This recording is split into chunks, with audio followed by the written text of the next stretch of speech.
The last time you had an upset stomach, you may have taken an antacid. How does this over-the-counter medication work to relieve your symptoms?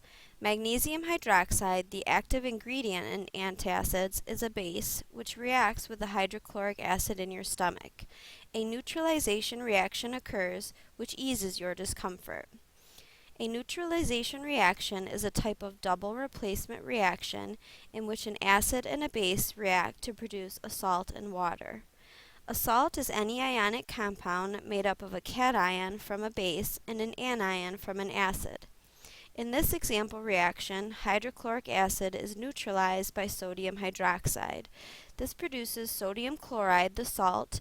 The sodium ion is donated from the base, and the chloride ion is donated from the acid. The stoichiometry of an acid-base neutralization is the same as any other reaction that occurs in solution. In the antacid reaction described earlier, 1 mole of magnesium hydroxide is able to neutralize 2 moles of hydrochloric acid. This stoichiometry provides the basis for a procedure called titration. The purpose of a titration is to determine the unknown concentration of an acid or a base. This laboratory procedure works by reacting a known volume of the unknown solution with a solution of known concentration.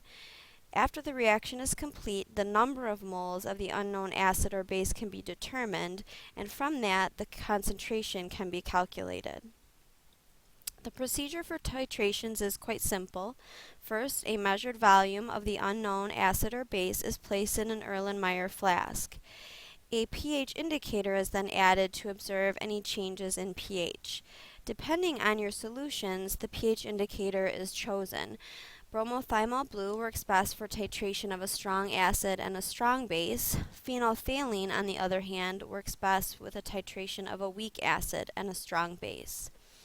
Once the indicator has been added to the flask, a burette is filled with a titrating solution of known concentration. We've used the burette in the lab before. It's a long cylindrical glass apparatus with a stopcock to control the flow of the liquid. Once the burette is filled, the standard solution is slowly added to the flask until the reaction reaches the equivalence point. Equivalence meaning equal. At this point, the number of moles of hydrogen ion is equal to the number of moles of hydroxide ion in solution. After the equivalence point, there is a very abrupt change in the pH, as evidenced by the graph on this slide. Not all equivalence points are at a pH of 7. We will discuss further at a later time that different starting solutions determine the pH at the equivalence point. After the equivalence point, the indicator will change colors, and this is what's called the endpoint of the reaction. Two mathematical relationships are used in titrations. First, the molarity equation. The moles of the solution divided by the volume will give us the concentration. And then the molarity and volume of the acid can be compared to the molarity and volume of the base. An example calculation is listed here. If we have a certain volume of a standard solution of base and it was used to neutralize 25 milliliters of a solution of methanoic acid, what is the molarity of the acid solution? Utilizing MAVA equals MBVB, if we input the data given to us in the problem, we are able to algebraically calculate the molarity of methanoic acid at 0.7312 molar. It is important for the survival of certain fish species that the body of water they live in remain within a narrow pH range. A constant pH is also important in your body. The pH of blood must be maintained within the range of 7.1 to 7.7, and the gastric juices in your stomach must have a pH between 1.6 and 1.8 to promote digestion of certain foods.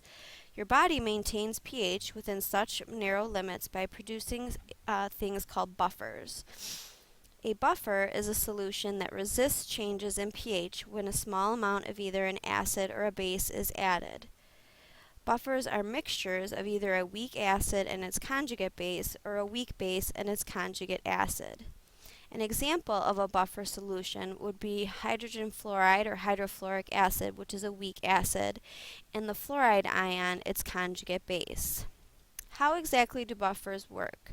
The mixture of ions in the buffer solution resists changes in pH by either reacting with the hydrogen ion from the added acid or the hydroxide ion from the added base. So, for example, if we were to add a strong acid, such as hydrochloric acid, to the buffer solution, the hydrogen ion is going to react with the conjugate base, or the fluoride ion, to form hydrofluoric acid. The pH of the solution changes very little because hydrofluoric acid is a weak acid. On the other hand, if a strong base, such as sodium hydroxide, is added to the solution, the hydroxide ions will react with the hydrogen ions in hydrofluoric acid to form water. Although this increases the amount of the fluoride ion, the pH remains fairly constant because the conjugate base is a weak base.